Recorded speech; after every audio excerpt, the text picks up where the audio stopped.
వందనాలు. ఎలా ఉన్నారు? ఈరోజు చిన్న చిన్న అబద్ధాలు ఆడుతున్నారా? మన తల్లిదండ్రి మనల్ని ఎక్కడికి వెళ్తున్నావు నాన్న అంటే ఇక్కడికే అంటారు, కానీ ఎక్కడికి వెళ్తున్నారో చెప్పరు. ఇప్పుడే వస్తున్నామంటారు, కానీ ఎప్పుడు వస్తున్నారో చెప్పరు.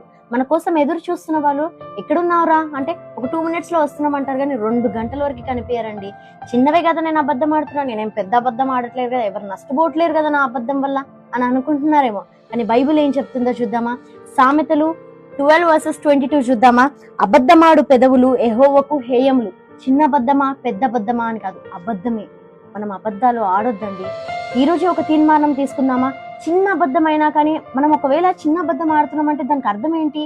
ఎదురుగా ఉండే సత్యాన్ని, ఎదురుగా ఉండే నిజాన్ని ఎదుర్కోలేకపోతున్నాం, అందుకే అబద్ధాలు ఆడుతున్నాం. ఒకవేళ పెద్ద సమస్య వస్తే నీ పరిస్థితి ఏంటి? అబద్ధములు ఆడడం మానేద్దాం. ఈ రోజే ఒక తీర్మానం తీసుకుందాం, అబద్ధాలు నేను ఆడొద్దు అని దేవుని సాక్షిగా నిలబడదాం. ఆమేన్.